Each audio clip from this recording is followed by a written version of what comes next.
एक बार की बात है। सुंदरबन के जंगल में एक सियार रहता था, सांबा सियार।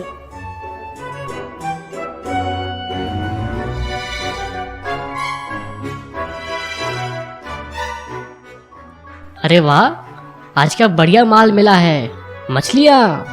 आज तो मजा आ गया। यम, मजेदार। सांबा इतना रस लेके मछलियाँ खा रहा था, पर तभी उसके गले में मछली की हड्डी फंस जाती है।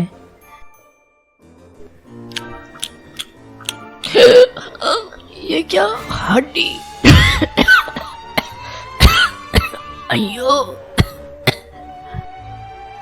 सांबा को समझ नहीं आ रहा था वो क्या करे। बहुत तकलीफ हो रही थी उसे। सांबा की नजर नट्टू बंदर पे पड़ती है, जो ऊपर पेड़ पे बैठा था। अरे नट्टू दादा, अच्छा हुआ तो मिल गए।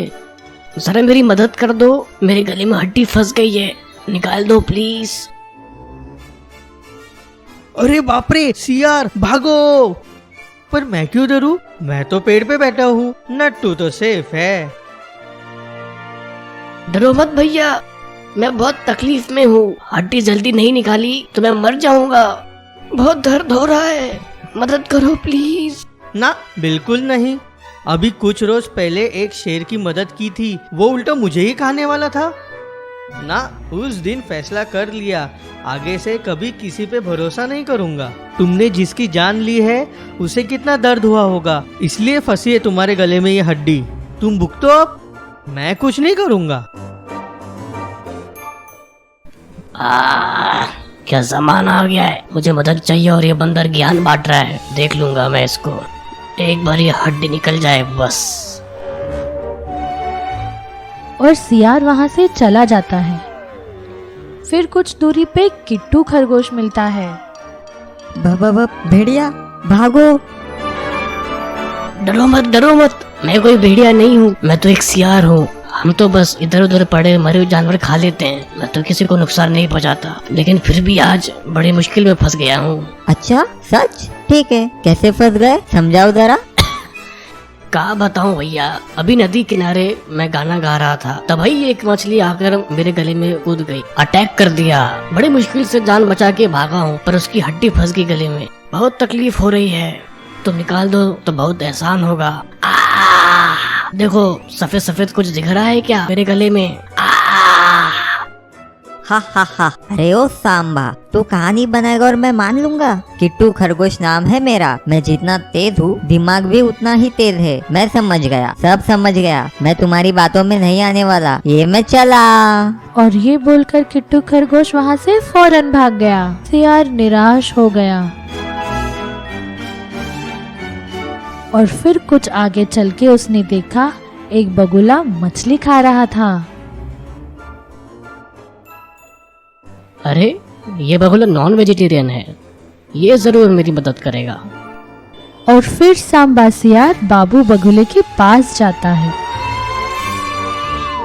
बाबू, अच्छा हुआ तुम मिल गए, मैं तुमको ही ढूंढ रहा था। मुझे बहुत सारी मछलियाँ मिली हैं, मैंने सोचा तुम्हारे साथ शेयर करके खाऊंगा। एक मछली की तो हड्डी भी मेरे गले में फंस गई है, जरा निकाल दो ना प्लीज, फिर मैं तुमको खूब सारी मछली खिलाऊंगा।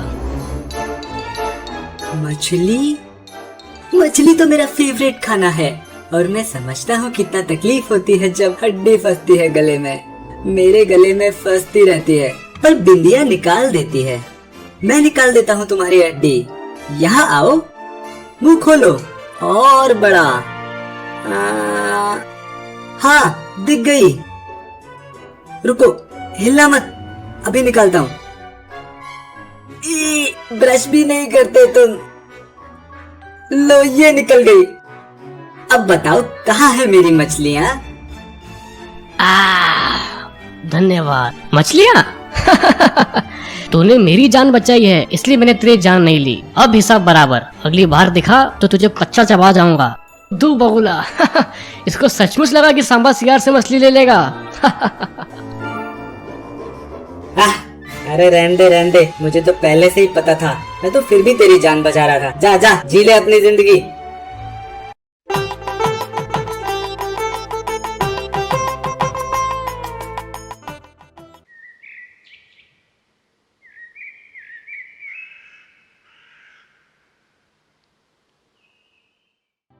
एक गुरुकुल में 4 ब्राह्मण शिष्य पढ़ते थे। बहुत साल मेहनत और ज्ञान हासिल करने के बाद उन्होंने काम के लिए शहर जाने का निश्चय किया। बंधु ऋषि, हमारी शिक्षा अब पूर्ण हो चुकी है। अब हमको धन कमाने के लिए शहर जाना चाहिए। बिल्कुल सही कहा आदित्य। चलो हम कल ही निकल पड़ेंगे शहर को। हाँ हाँ चलते हैं। पर भाइयों, मुझे लगता नहीं कि हम लोगों को माधव को साथ ले जाना चाहिए। उसको कुछ आता तो है नहीं, हमें ही उसको संभालना पड़ेगा। तुम सही कह रहे हो आशीष। माधव ने गुरुकुल में आज तक कुछ नहीं सीखा, फालतू में हम पे बोझ बना रहेगा। अरे नहीं, उसे भी ले लो। कुछ नहीं तो हमारा बोझा उठाने के ही काम आ जाएगा। हाँ, सामान तो काफी हो जाएगा हम सबका। ठीक है, माधव को हमारा सेवक बना के ले चलते हैं। हाँ, ये सही रहेगा। वो निकम्मा सी लायक है।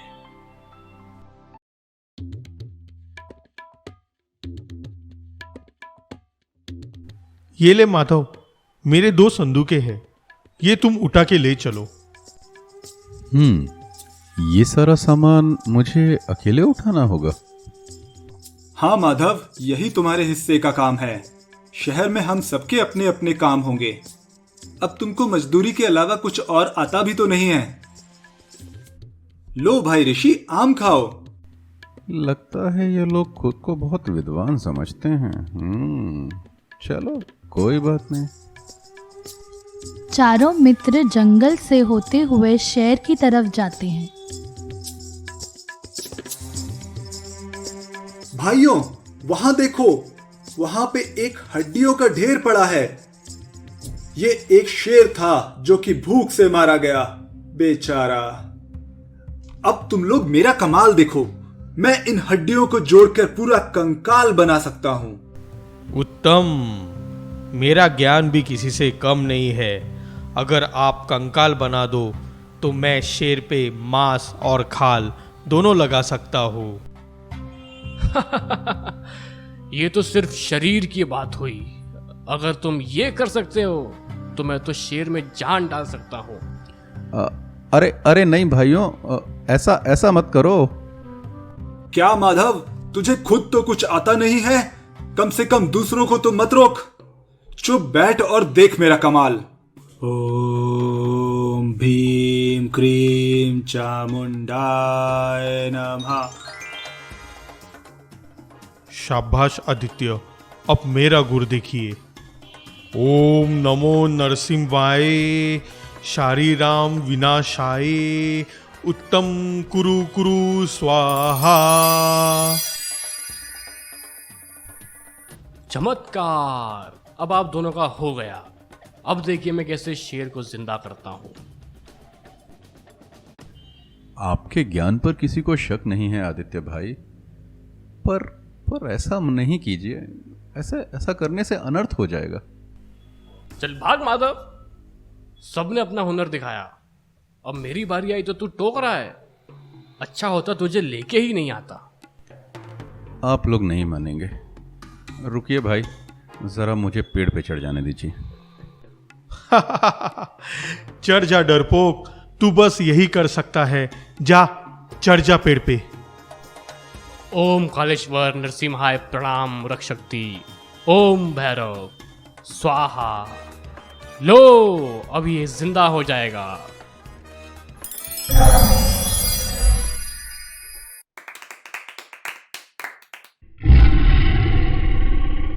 एहसान फरामोश, हमने तुझे जीवन दान दिया और तू हम पे ही गुर्रा रहा है। जीवन दान समझते हो?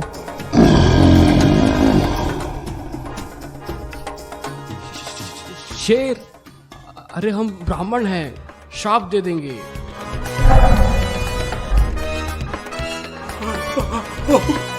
भागो!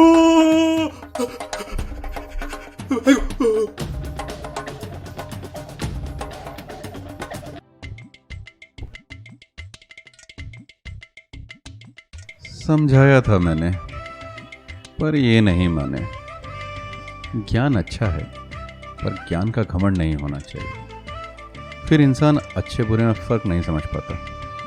खैर, चलो ये सामान अब मेरा हुआ।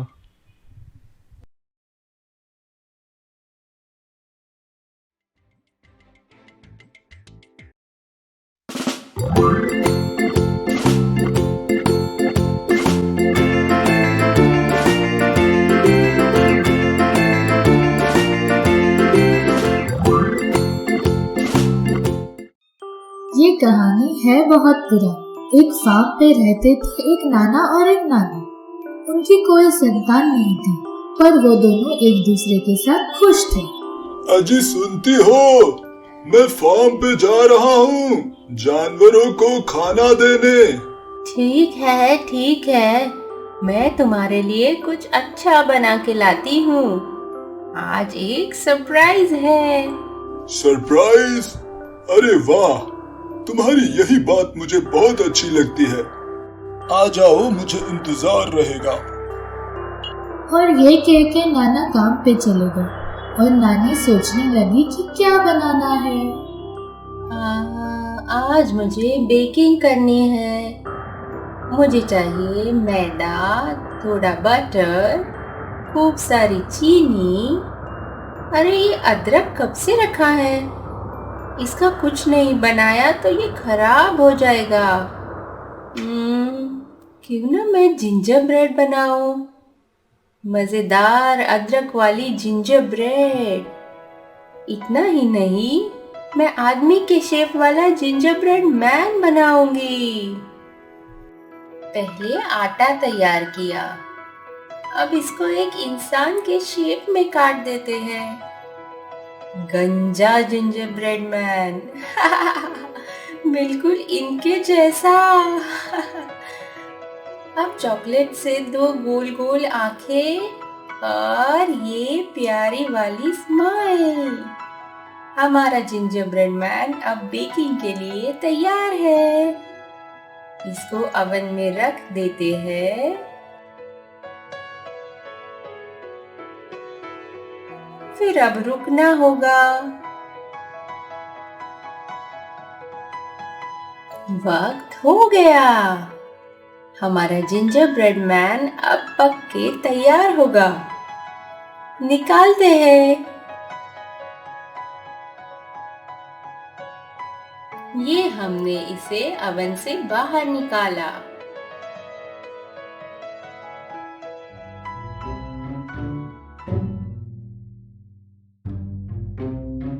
Thank you.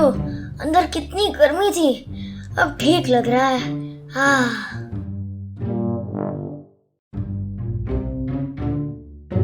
अरे रुक, जा किधर रहा है? तू भाग गया तो मेरे पति क्या खाएंगे?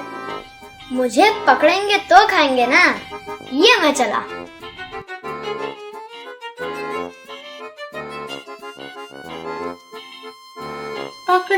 पकड़ो, कोई तो पकड़ो। और तभी जिंजर ब्रेड मैन पूरे जोर से वहाँ से भागा, घर के बाहर निकल गया, घास में होता हुआ खेत की तरफ। नानी भी उसका पीछा कर रही थी। मेरा यम्मी जिंजर ब्रेड, मैं आज तुझको खा के ही रहूंगी। मैं हूँ नन्हा जिंजर ब्रेड जो सबसे तेज भागे। सब है मेरे पीछे और मैं हूँ सबके आगे।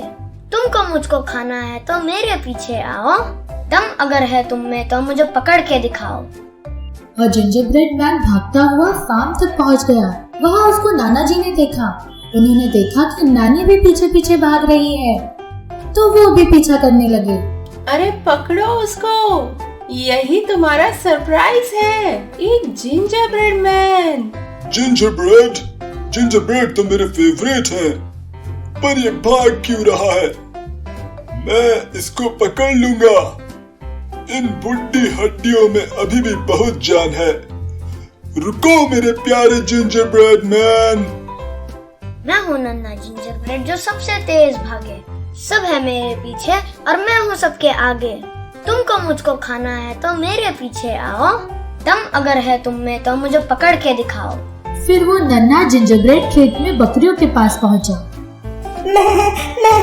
मैं खाऊंगी इसे मस्त खुशबू आ रही है। मुझे तो भूख लगने लगी। चलो बच्चों, इसको पकड़ के खाएंगे।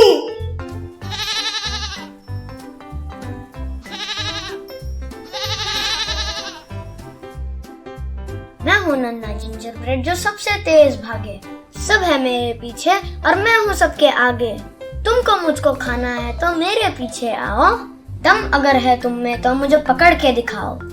नानी नाना के बाद अब बकरियां भी पीछे लग गई, पर जिंजर ब्रेड बहुत तेज था। वो आगे आगे, सब पीछे पीछे।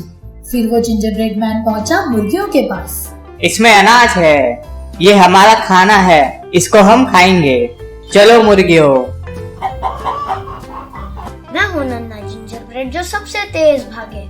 सब है मेरे पीछे और मैं हूँ सबके आगे। तुमको मुझको खाना है तो मेरे पीछे आओ। दम अगर है तुम में तो मुझे पकड़ के दिखाओ। मुर्गियां भी पीछे लग गई। अब जिंजर ब्रेड मैन निकला घोड़ों के आगे से, तेज भागता हुआ। ये खुशबूदार केक भाग रहा है। मीठा तो हमको भी पसंद है, हम तो इसको खाएंगे। सबसे तेज तो घोड़े ही भागते हैं, पकड़ लेंगे। मैं हूँ नन्हा जिंजर ब्रेड जो सबसे तेज भागे। सब है मेरे पीछे और मैं हूँ सबके आगे। तुमको मुझको खाना है तो मेरे पीछे आओ। दम अगर है तुम में तो मुझे पकड़ के दिखाओ। घोड़ों को देखते ही जिंजर ब्रेड मैन ने और तेज भागना शुरू कर दिया। कोई पकड़ नहीं पाया, बहुत दूर निकल गया। फिर थोड़ी देर बाद वो पहुंचा एक नदी के किनारे। भाई, इसमें तो पानी है, इसमें नहीं जा सकता मैं। क्या करूं, क्या करूं? वहीं पास में बैठी थी मेनका मगरमच्छ। जिंजर ब्रेड मैन को देख के उसके भी मुंह में पानी आ गया। अरे प्यारे जिंजर ब्रेड मैन, तुम यहाँ कैसे घूम रहे हो? आगे मत जाना, घुल जाओगे। अरे वो लोग मुझे खा जाएंगे, मेरे पीछे पड़ गए हैं वो सब। हाँ हाँ, सुना मैंने, तुम्हारा गाना भी सुना। पर मैं तुम्हें बचा लूंगी माय फ्रेंड। मैं नदी में तैर सकती हूँ और तुमको उस पार ले जाऊंगी। पर तुम क्यों मेरी मदद करोगी? क्योंकि मैं हूँ मेनका मगरमच्छ, सबकी मदद करती हूँ और सब मेरे दोस्त हैं। खैर, मुझे अब जाना होगा। तुम चाहो तो मेरी पीठ पर बैठ जाओ। ये इतनी बुरी तो नहीं लगती है। मैं इसकी पीठ पे बैठूंगा तो ये मुझे खा भी नहीं पाएगी। अच्छा चलो, मैं तुम्हारी पीठ पे बैठ जाता हूँ। और फिर जिंजर ब्रेड मेनका की पीठ पे बैठ के गया। वो लोग नदी में चले गए। बाकी सब जिंजर ब्रेड मैन के पीछे पीछे नदी के किनारे तक पहुंच गए। फिर उसको मगरमच्छ की पीठ पे बैठ के जाता देख उदास हो गए। लेकिन थोड़ी ही देर में, अरे तुम तो काफी भारी हो, पूरे 1 किलो होगे। मेरी पीठ में दर्द हो रहा है। तुम अगर मेरे सर पे आके नहीं बैठे तो डूब जाओगे।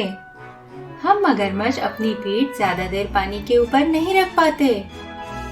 सर पे बैठना पड़ेगा। अच्छा चलो ठीक है, तुमको तकलीफ तो नहीं दे सकता। और जिंजर ब्रेड मैन मेनका के सिर पे बैठ गया।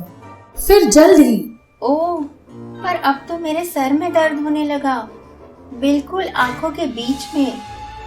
ऐसे तो मैं नहीं तैर पाऊंगी। तुम एक काम करो, मेरी नाक पे बैठ जाओ, तब ठीक रहेगा। जल्दी ही पहुंच जाएंगे हम। नाक पे? उफ। ठीक है, पर जरा धीरे से, मैं गिर ना जाऊं। और घबराता हुआ जिंजर ब्रेड मैन मगरमच्छ की नाक पे बैठ गया। ये हुई ना बात, अब ये लो। और मेनका मगरमच्छ ने उसको हवा में उछाला और फिर मुंह में दबा लिया और खा गई। यम्मी, बहुत ही स्वादिष्ट था, मजा आ गया। हा हा हा। क्या सोचा था, मुझसे जीतोगे? मेनका मगरमच्छ सबसे तेज है। तो बच्चों, इस कहानी से हमने सीखा कि कभी कभी शारीरिक तेज होना काफी नहीं होता, दिमाग से भी जीता जा सकता है। एक गांव में एक किसान रहता था, मनोहर। मनोहर बहुत मेहनती इंसान था और मन लगा के खेती करता। वो अपने खेत के लिए बहुत दूर से पानी लाया करता था। उसके पास 2 विशाल घड़े थे जिनको वो डंडे पे बांध कंधे पे रख के नदी से पानी भर के लाया करता था। कितनी धूप निकल रही है और गर्मी भी है। आज खेत की बुआई करता, सफाई भी। ये पानी पहुंचाने का काम हो जाए तो बाकी करता हूँ, बहुत काम है। लेकिन जब मनोहर खेत पे पहुंचा और उसने घड़ों में देखा, अरे ये कैसे हुआ? एक घड़े में पूरा पानी है और एक घड़ा तो सिर्फ आधा ही भरा है। ओह, मतलब एक घड़ा फूटा हुआ है। लौटकर आते आते पानी आधा हो गया। चलो कोई बात नहीं, पर अब नदी का एक चक्कर और लगाना पड़ेगा, बाकी कुछ नहीं। मनोहर रोज नदी के 2 चक्कर लगाने लगा। मनोहर को दुगनी मेहनत करता देख उसके साबुत घड़े को बहुत अफसोस हुआ। वो बोला, अरे फूटे, देख तेरी वजह से मालिक को कितना कष्ट उठाना पड़ रहा है। तू आधा पानी नीचे गिरा देता है और मालिक को दोबारा पानी लाना पड़ता है। ऐसा सुन के फूटा घड़ा बहुत उदास हो गया और रोने लगा। मुझे माफ कर दो, मैं भी रोज देखता हूँ और मालिक की हालत देखकर मुझे भी बहुत बुरा लगता है। पर मैं कर भी क्या सकता हूँ, मैं तो एक फूटा हुआ घड़ा हूँ। अगले दिन जब मनोहर पानी भरने के लिए जाने लगा तो उसने घड़े के रोने की आवाज सुनी। उसने उससे कारण पूछा। मालिक, तुम रोज इतनी मेहनत से पूरा पूरा पानी भर के लाते हो, लेकिन मेरे फूटे होने की वजह से मेरा आधा पानी तो बह ही जाता है। मैं चाहकर भी पानी को रोक नहीं पाता। इससे अच्छा तो आप मुझे कहीं लेके ही ना जाओ, कम से कम आपकी मेहनत तो कम लगेगी। अरे मेरे प्यारे घड़े, तुमको इस बात का बुरा लग रहा है कि तुम्हारा आधा पानी बह जाता है, लेकिन मेरी नजर में तो तुम बहुत काम के घड़े हो। अच्छा एक काम करो, आज जाते वक्त तुम ध्यान से देखना कि हमारे आसपास क्या क्या उगा हुआ है, फिर काम हो जाने के बाद हम बात करेंगे। मुझे विश्वास है कि तुमको अपनी काबिलियत पे गर्व होगा। तो मनोहर अपने दोनों घड़ों को लाद कर पानी भरने के लिए निकल गए और फूटे घड़े ने देखा कि उसके आसपास तरह तरह के फूल लगे हुए हैं और बहुत हरियाली है। वापस लौट के उसने मालिक से पूछा, मालिक, आपके कहे अनुसार मैंने देखा कि हमारे रास्ते में कई तरह के फूल लगे हुए हैं और हरियाली भी है। ये सब पहले तो नहीं हुआ करती थी, ये कहाँ से आई? पर उनसे मेरा क्या वास्ता है? मैं तो अभी भी एक फूटा हुआ घड़ा हूँ जो अपने मालिक का आधा ही काम कर पाता है। वास्ता है, बहुत गहरा वास्ता है। मुझे जब समझ आया कि मेरे एक घड़े से पानी गिर रहा है, वो फूटा है और रास्ते भर पानी फैलाता हुआ जाता है, तो मैंने सोचा क्यों ना जहाँ जहाँ पानी गिर रहा है वहाँ कुछ पेड़ पौधे लगा दिए जाए। ये पानी व्यर्थ नहीं जाएगा, ये मेरी और तुम्हारी तरफ से एक श्रमदान होगा। और अब देखो, वहाँ कई फूल लगे हुए हैं जो पूरे रास्ते को महका रहे हैं। इतने सुंदर फूलों को देखकर मेरा वजन भी हल्का लगने लगा है। इन पे अनेक तितलियां आके फूलों का रस लेती है। ये सब तुम्हारी वजह से ही तो है मेरे नन्हे दोस्त। क्या सच? हाँ, याद रखो, अगर हम अपनी कमी को पहचान कर उसे कुछ अच्छे उपयोग में ला सके तो वो कमी कमी नहीं रहती। जैसे तुम्हारे गिरे हुए पानी ने पूरे रास्ते को सुंदर बगीचे में बदल दिया।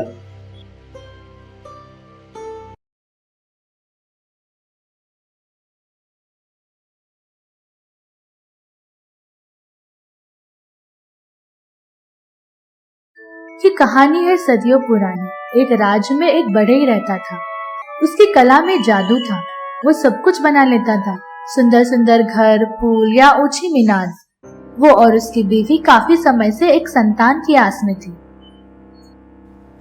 सुनते हो, क्या पता हमको संतान कब होगी। भगवान पे भरोसा रखो, वो हमारे साथ है।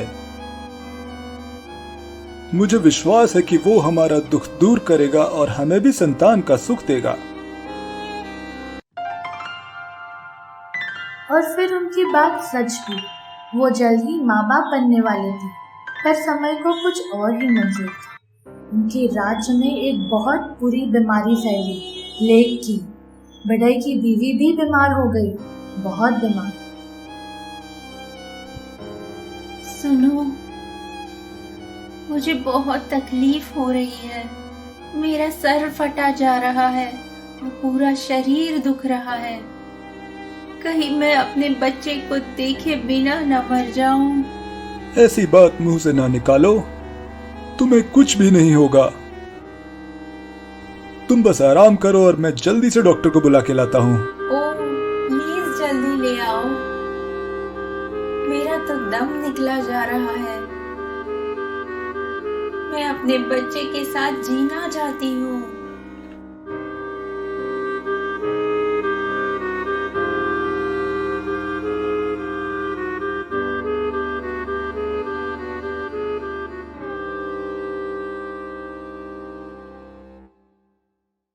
वैद जी, जल्दी चलो।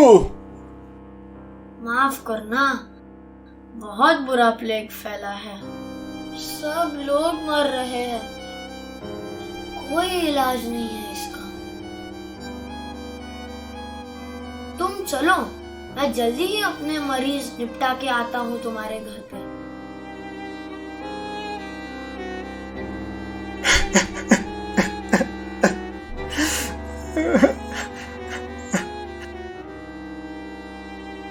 मेरी प्यारी बीवी।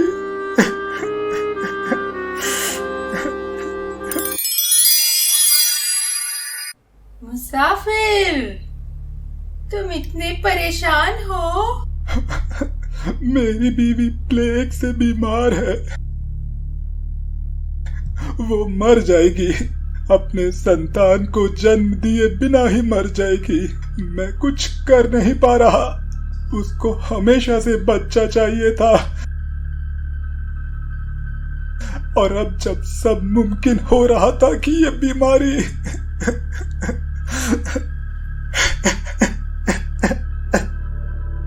क्या कहा? बीमारी? संतान? आहा, तुमको बेटी ही होगी। मुझे हमेशा ही बेटी की ख्वाहिश थी। तो करते हैं हम सौदा ये। तोड़ोगे तुम ना कभी जिसे, दूंगी मैं एक औषधि जादुई। पीते ही जिसे ठीक हो जाएगी तुम्हारी बीवी। लेकिन बदले में देनी होगी अपनी बेटी, जैसे ही वो जन्म लेगी। बड़ई उस जादूगरनी से की बात से घबराया तो, लेकिन उसके पास और कोई उपाय नहीं था। उसने जादूगरनी की बात मान ली और उससे औषधि लेके घर गया। जान, उठो और ये औषधि पी लो जल्दी से। इसमें जादू है, इसको पीते ही तुम्हारी तबीयत एकदम ठीक हो जाएगी। ओह, तुम आ गए। मुझसे सहन नहीं हो रही, बहुत तकलीफ हो। बस कोई जादू ही हो जाए। फिर जैसे ही उसकी बीवी ने वो औषधि पी, सबकी आंखों के सामने ही उसकी तबीयत ठीक होने लगी। वो खुशी से बोली, मेरे प्यारे पति, मैं फिर से अच्छा फील कर रही हूँ। पूरी तरह ठीक हो गई हूँ। अब मैं जीऊंगी, अपनी संतान के लिए जीऊंगी। आखिरकार वो जादूगरनी की बात सच हुई। उसने एक बेटी को जन्म दिया, नन्ही सी बेटी जो इतनी सुंदर थी। उसके बाल सुनहरे थे, मानो सोने के ही बने हो। फिर बड़ई ने भी उसको उस जादूगरनी से बचाने के लिए एक तरकीब निकाली थी। उसको पता था कि वो उसे लेने जरूर आएगी, इसीलिए उससे बचने के लिए उसने एक बहुत ऊंची मीनार बनाई थी, जिसमें सिर्फ एक ही खिड़की थी और एक छुपा हुआ द्वार। जो सीढ़ियों से ऊपर जाता था। मीनार जंगल के बीचों बीच थी और सिर्फ उसको और उसकी बीवी को उसके बारे में पता था। तुम बिल्कुल चिंता मत करो, वो चुड़ैल कभी ये जगह नहीं ढूंढ पाएगी। हम अपनी बेटी को यहीं छुपा के रखेंगे और वो चुड़ैल आए भी तो हम नहीं कहेंगे कि कोई बेटी जन्मी है। फिर एक दिन जब वो जादूगरनी उनके घर आई, उसने बच्ची के बारे में पूछा तो उन्होंने रोना शुरू कर दिया और बोले कि बच्ची के जन्म के साथ ही मर गई। पर यह सुन के जादूगरनी को बहुत गुस्सा आया।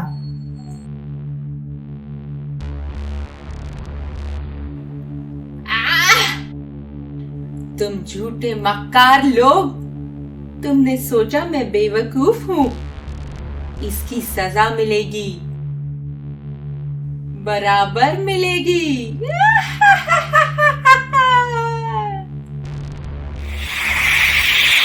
और ऐसा कह के वो जादूगरनी ने अपने जादू से वो पति पत्नी को पत्थर का बना दिया। वो दोनों बुत बन गए हमेशा के लिए।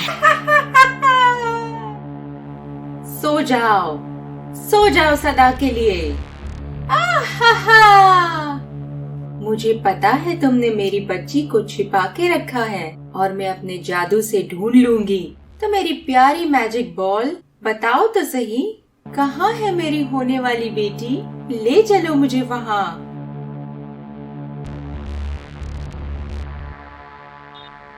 और मीनार पे पहुंचने के बाद जादूगरनी ने वो द्वार तोड़ दिया और ऊपर चढ़ने लगी। तभी उसे पता चला कि ये एक चाल है। वो सीढ़ियों पर पैर रखते ही गिरने लगी। वो बहुत तेज भागी। किसी तरह से वो बचती हुई ऊपर तक पहुंच गई। वो बदमाश, वो मुझे अपनी मक्कारी से मारना चाहता था, पर मैं तो फिर भी जिंदा हूँ।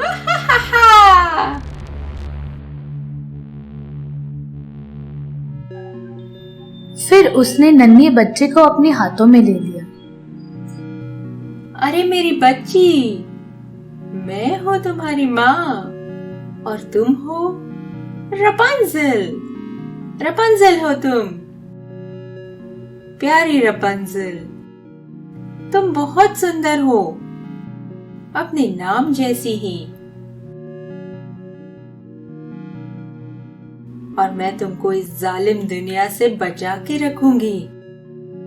बहुत दूर तुम बस मेरी हो और मैं तुम्हारा पूरा ख्याल रखूंगी मेरी बच्ची। और फिर कई साल बीत गए। जादूगरनी रपुंज़ेल का ख्याल रख रही थी और वो भी अब बड़ी हो रही थी। बहुत घने लंबे सुनहरे बाल थे उसके, जैसे कि उगते सूरज की किरण। रपुंज़ेल, रपुंज़ेल, जरा अपने लंबे सुनहरे बाल लहरा दो और मुझे ऊपर आने दो। और जादूगरनी का इतना बोलना भर था कि ऊपर से रपुंज़ेल ने अपने लंबे बाल नीचे गिरा दिए और फिर वो जादूगरनी उसको पकड़ के ऊपर खिड़की तक चढ़ के आ गई। ओह माँ, मुझे कब बाहर जाने को मिलेगा? बाहर सब इतना सुंदर है, मुझे भी दुनिया देखनी है। रपुंज़ेल ने बाहर देखते हुए उदास मन से पूछा। नहीं रपुंज़ेल, मैंने मना किया ना। कुछ नहीं है बाहर तुम्हारे देखने जैसा। बहुत खतरनाक लोग होते हैं बाहर। तुम इस मीनार में ही सेफ रहोगी, हमेशा हमेशा। जादूगरनी मीनार के पर्दे बंद करते हुए बोली। फिर कुछ साल और बीत गए और वहां से एक राजकुमार गुजरा। एक जवान और सुंदर राजकुमार न जाने कैसे जंगल में अपने घोड़े पे भटकता हुआ वहां पहुंच गया। तभी उसे एक मधुर गाने की आवाज आई। वो खुद को रोक नहीं सका और खींचा चला गया। और फिर उसने देखा कि एक सुंदर सी प्रिंसेस है जो मीनार के ऊपर खिड़की में गाना गा रही है। उसने मीनार को देखा, ना कोई द्वार, ना ऊपर जाने का कोई रास्ता। दिल है छोटा सा, छोटी सी आशा, मस्ती भरे मन की भोली सी आशा, चांद तारों को छूने की आशा आसमानों में। इतनी मोहक आवाज, मैं ऊपर कैसे जाऊं? कैसे इस लड़की से मिलूं? और फिर राजकुमार ने इधर उधर देखा, पर उसे ऊपर जाने का कोई रास्ता नहीं मिला। वो हार के वापस अपने महल लौट गया, अपने मन में ऊपर जाके उस लंबे सुनहरे बालों वाली लड़की को मिलने की ख्वाहिश लेकर। लेकिन अगली ही सुबह फिर राजकुमार उसी जगह पे पहुंच गया, उस लड़की को एक झलक देखने के लिए। इत्तेफाक से तभी वो जादूगरनी भी वहां आई थी।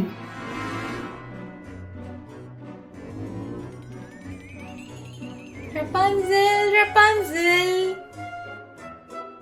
जरा अपने लंबे सुनहरे बाल लहरा दो और मुझे ऊपर आने दो। और रपुंज़ेल के बाल गिरते ही वो जादूगरनी उनको पकड़ के ऊपर चढ़ गई। ओह, तो ऐसे जाते हैं ऊपर। और समझ के वो सुंदर राजकुमार अपने महल वापस लौट गया। और उसी दोपहर वो राजकुमार वहां मीनार पे पहुंच गया और उस जादूगरनी की आवाज बनाते हुए बोला,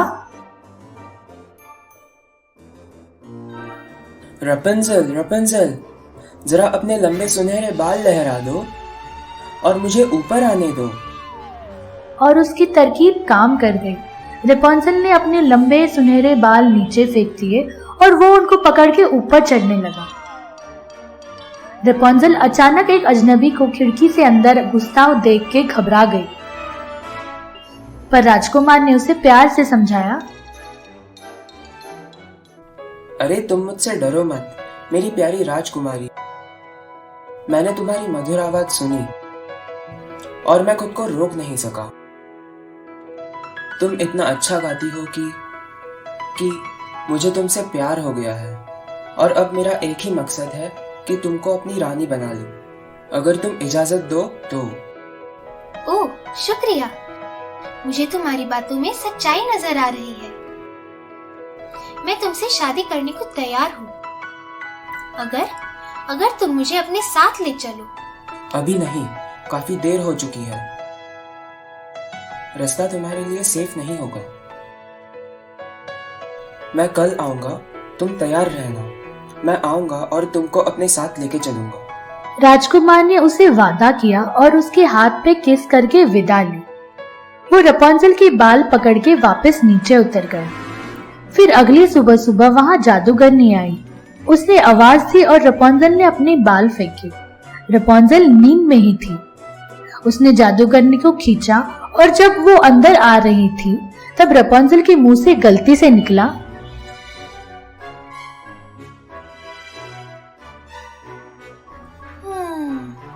माँ, तुम उस खूबसूरत राजकुमार से भारी कैसे हो? क्या? खूबसूरत राजकुमार? तुम्हारी हिम्मत कैसे हुई? मेरे पीछे यहाँ इस घर में क्या चल रहा है? मुझसे छिपके किसी से मिल रही हो तुम?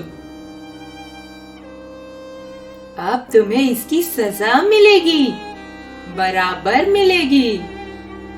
बहुत नाज है तुम्हें इन बालों पे। नहीं माँ, नहीं। काट देती हूँ और तुमको तपते रेगिस्तान में भेज देती हूँ।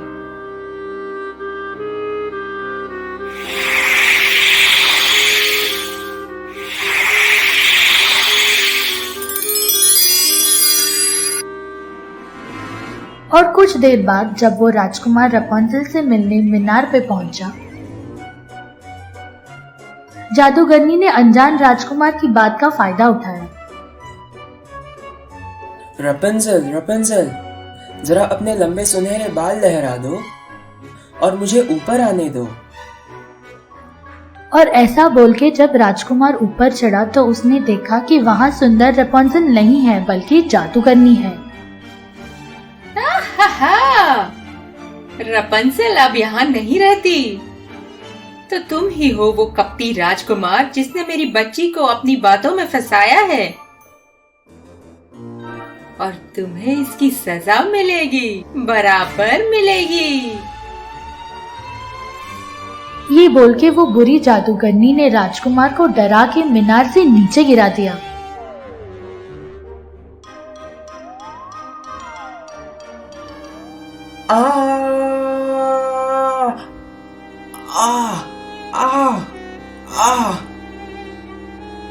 और राजकुमार कांटों की झाड़ी में गिर गया।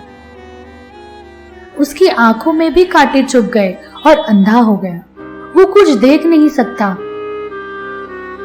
और कई दिन तक इधर उधर भटकता रहा। फिर एक दिन वो चलते चलते उसी रेगिस्तान में पहुंचा जहां रपुंजल को भेजा था। राजकुमार कमजोर हो चुका था, जीने की आस छोड़ चुका था, पर तभी उसके कानों में किसी के गाने की आवाज आई। दिल है छोटा सा, छोटी सी आशा, मस्ती भरे मन की भोली सी आशा, चांद तारों को छूने की आशा, आसमानों में उड़ने की आशा। ओह मेरे प्यारे राजकुमार, वो जादूगरनी ने तुम्हारे साथ भी बुरा किया। कोई बात नहीं मेरी प्यारी रपुंजल, तुम्हारी आवाज मुझे फिर तुम तक खींच लाई और अब हम फिर से मिल गए हैं। हाँ मेरे राजकुमार, पर तुम्हारी आंखें बुरी तरह घायल है। रपुंजल राजकुमार को गले लगा के रो रही थी। तभी उसकी आंखों में से आंसू की एक बूंद गिर के राजकुमार की आंखों में गिरती है और फिर जादू हो जाता है। आंसू से राजकुमार की आंखें ठीक हो जाती हैं। मैं देख सकता हूँ, तुम्हें देख सकता हूँ मेरी प्यारी रपुंजल, मैं बहुत खुश हूँ। मेरे राजकुमार, तुम ठीक हो गए। फिर रपुंजल और राजकुमार दोनों महल गए और उनकी धूमधाम से शादी हुई और नन्हे नन्हे बच्चे भी। वो खुशी खुशी रहने लगी, हमेशा हमेशा के लिए।